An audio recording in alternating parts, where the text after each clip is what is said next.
Et bonjour à tous, c'est Zaché, mais aujourd'hui on se retrouve pour un nouvel épisode sur la série de Donjons et Dragons et les explications de ses règles. Chapitre 9. Le renvoi des morts vivants. Compétence emblématique des clercs de Donjons et Dragons, durant lesquelles le personnage lève son symbole divin et où de la lumière divine apparaît pour irradier les morts aux alentours, les détruire ou les faire fuir. Nous allons parler aujourd'hui du renvoi des morts vivants. Mais qu'est-ce que le renvoi des morts vivants ? Le renvoi des morts vivants dans la 5ème édition de Donjons et Dragons est lié à la capacité conduit divin acquise au niveau 2 par votre clerc.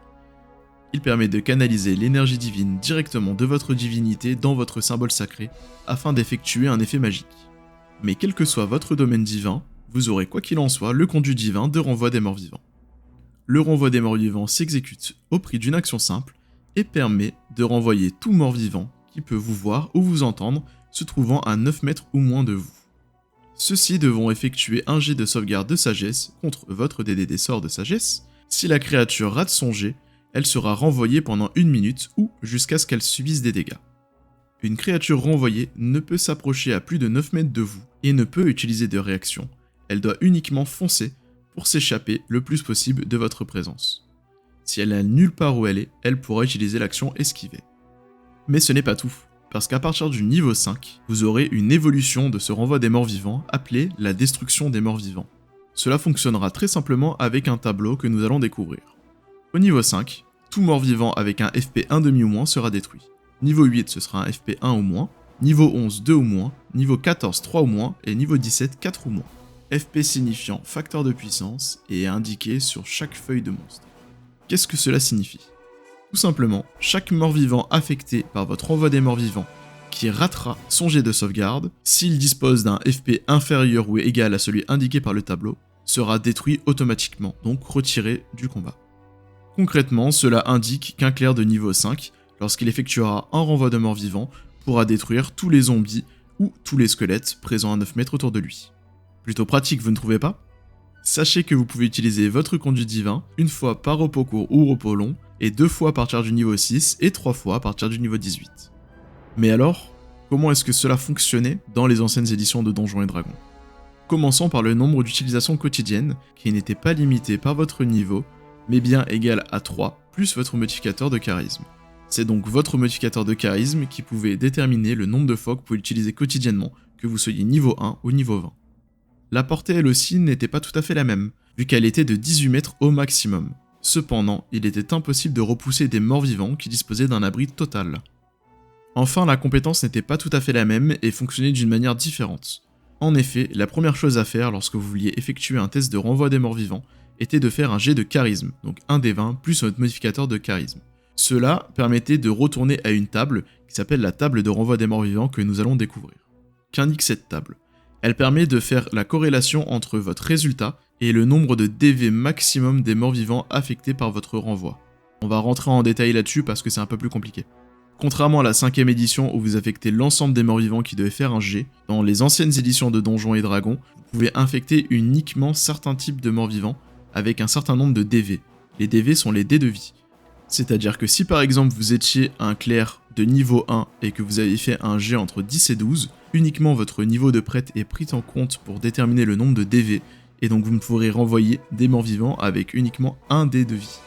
Sachant que des squelettes et des zombies ont 2 dés de vie, ça vous laisse estimer le type de mort vivant que vous pourrez renvoyer.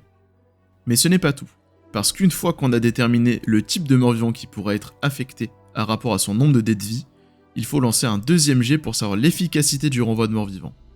Pour cela, très simple, on lance 2d6, on ajoute son niveau de prêtre et son modificateur de charisme, et là, on aura le nombre de dés de vie de mort vivant qu'on pourra affecter. Si on prend un exemple, je suis un prêtre de niveau 1 avec un bonus de plus 3, donc j'aurai 4 dés de vie que je pourrai affecter. Je tire 2d6, j'obtiens 3, je pourrai donc affecter 7 dés de vie au total. Ce qui veut dire que si mon renvoi des morts vivants a affecté 4 zombies, ayant chacun 2 dés de vie, seulement 3 d'entre eux pourront être renvoyés, tandis que le 4ème, je ne disposerai pas assez de dés de vie pour pouvoir le renvoyer. Mais alors, quel est l'effet du renvoi des morts vivants dans cette édition-là ? L'effet est un petit peu plus puissant, nous allons voir ça en détail, car en effet déjà le renvoi va durer 1 minute comme sur la 5ème édition. Cependant, tout mort-vivant qui ne pourra pas continuer de fuir se recroquevillera et offrira un avantage de plus 2 au jet d'attaque à quiconque l'attaquera. Si le prêtre se rapproche à moins de 3 mètres d'un des morts-vivants qu'il a repoussé, l'effet s'annule, ce qui veut dire que le prêtre pourra uniquement les attaquer à distance. Cependant, vos coéquipiers pourront les affronter au contact sans casser votre renvoi des morts-vivants. Ce qui est beaucoup plus puissant que dans la 5ème édition où le moindre dégât annulait votre renvoi des morts-vivants. De plus, si le niveau du prêtre était 2 fois supérieur au nombre de DV des morts-vivants qu'il affecte, au lieu de les repousser, ceux-ci étaient directement détruits. Enfin, ce renvoi-là était aussi conditionné par votre alignement. En effet, un prêtre bon aura le renvoi des morts-vivants tel que nous l'avons décrit. Mais un prêtre mauvais n'aura pas tout à fait les mêmes effets. Un prêtre mauvais pourra intimider les morts-vivants, c'est-à-dire les forcer à se recroqueviller, ce qui aura pour effet d'ajouter un bonus de +2 à l'attaque des personnes qui les attaquent. Il pourra essayer aussi de les contrôler, pour cela il pourra leur donner une instruction simple, d'une action simple, mais il sera limité à un nombre de DV ne dépassant pas son niveau. Ce qui veut dire qu'un prêtre de niveau 1 pourra contrôler potentiellement un mort-vivant avec un DV, ce qui veut dire pas énormément de choses. Il pourra aussi essayer de dissiper une tentative de renvoi d'un prêtre bon, ou d'un clerc bon, ou alors augmenter le moral des morts-vivants pour leur permettre de mieux résister à un renvoi d'un prêtre bon. Enfin, un prêtre neutre pourra choisir comment il se situe. Est-ce que ses sorts de renvoi seront comme ceux d'un prêtre bon, ou comme ceux d'un prêtre mauvais? Quoi qu'il en soit, il doit faire le choix à la création du personnage et le choix est irrévocable. Enfin, petite subtilité, les paladins obtenaient également l'aptitude de renvoi des morts-vivants à partir du niveau 4, et ils pouvaient le lancer en étant considérés comme un clerc de niveau 1.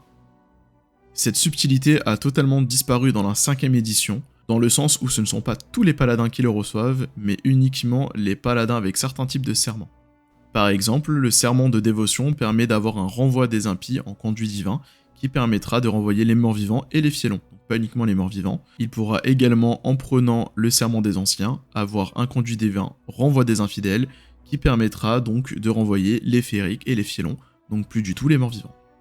Vous l'aurez compris, cette compétence emblématique des clercs a énormément évolué au fur et à mesure des éditions pour devenir beaucoup plus simple et facile d'utilisation tout en étant un petit peu moins puissante, même si on garde le côté destructeur à partir du niveau 5 dans la 5ème édition de Donjons et Dragons.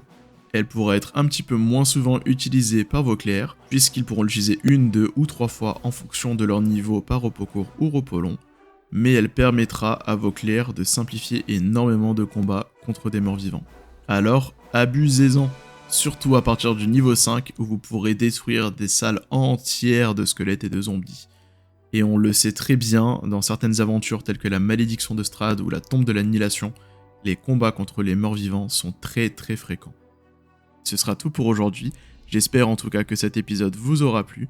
On se retrouve très prochainement pour la suite de cette chronique, c'était Zachem, amusez-vous bien et racontez-vous de belles histoires. Ciao.